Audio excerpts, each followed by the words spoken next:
নমস্কার, আমি সাধনা। আজকের বানাবো আট ট্যাংরা মাছ আলু দিয়ে কষা। আট ট্যাংরা মাছের এই কষাটা বানাতে আমি প্রথমে 1 কেজি মতন আট ট্যাংরা মাছ নিয়ে নিয়েছি। এটাকে ভালো করে ধুয়ে নুন হলুদ মাখিয়ে নিয়েছি। মাছগুলোকে এবার ভেজে নেব। গ্যাসে আমি কড়া বসিয়ে তেল দিয়ে দিয়েছি। এবার এক এক করে মাছগুলোকে দিয়ে আমি লাল লাল করে ভেজে নেব। মাছগুলোকে আমি সব দিয়ে লাল লাল করে আমি ভেজে নিচ্ছি। আমার মাছগুলো লাল লাল করে ভাজা হয়ে গেছে। এবার মাছগুলোকে আমি তুলে নেব। মাছগুলো ভালো করে লাল লাল করে ভেজে নিতে হবে, নাহলে মাছের থেকে আঁশটেনি গন্ধ বেরোবে। এবার ওই তেলের মধ্যেই আমি দিয়ে দিলাম কিছুটা আলু কেটে রাখা। আলুগুলো আমি একটু লম্বা লম্বা করে কেটে নিয়েছি। এগুলোকে আমি লাল লাল করে ভেজে আমি তুলে নেব। ভালো করে লাল লাল করে ভাজা হয়ে গেছে, আলুগুলোকে আমি তুলে নিচ্ছি। এবার ওই তেলের মধ্যেই দিয়ে দিলাম একটু গোটা জিরে ফোড়ন দিয়ে এবার দিয়ে দিলাম দুটো মিডিয়াম সাইজের পেঁয়াজ কুচি। পেঁয়াজটাকেও আমি লাল লাল করে ভেজে নেব।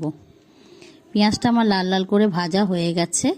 এবার দিয়ে দেবো আদা রসুন আর টমেটোমের পেস্ট।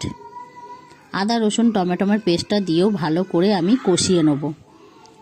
ভালো করে এই মাছের তরকারিটা ভালো করে মশলা কষিয়ে করতে হবে। এবার দিয়ে দেবো কিছুটা গুঁড়ো মশলা, লঙ্কার গুঁড়ো 1 চামচ, হলুদ গুঁড়ো, জিরের গুঁড়ো, ধনের গুঁড়ো ও পরিমাণ মতন লবণ ও চিনি দিয়ে ভালো করে আমি মশলাটাকে কষিয়ে নিচ্ছি। এই আট ট্যাংরা মাছ পুরো মাংসর মতন কষা কষা করতে হয়। একটু মশলা আদা রসুন পেঁয়াজ সব কিছু একটু বেশি বেশি দরকার লাগে। আমার মশলাটা থেকে তেল ছেড়ে দিয়েছে। এবার দিয়ে দিলাম ভেজে রাখা আলু। আলুগুলোকে দিয়েও আমি ভালো করে মশলার সঙ্গে কষিয়ে নেব। ভালো করে মশলার সঙ্গে কষানো হয়ে গেছে। এবার দিয়ে দেবো পরিমাণ মতন জল। জলটা এবার ফুটে উঠলে ঝোলটা, তারপরে আমি এবার দিয়ে দেবো মাছ। ভালো মতন আমার ঝোলটা ফুটে গেছে। এবার আমি ভেজে রাখা মাছগুলোকে দিয়ে দিলাম।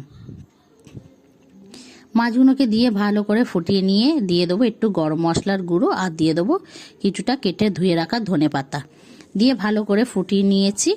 আমার মাছের কষাটা হয়ে গেছে। এই আট ট্যাংরা মাছের কষা রেসিপিটা যদি আপনাদের ভালো লেগে থাকে একটা লাইক কমেন্ট শেয়ার করে দেবেন আর সাবস্ক্রাইব করে আমার পাশে থাকবেন। ফেসবুকে দেখলে আমার পেজটাকে ফলো করে রাখবেন।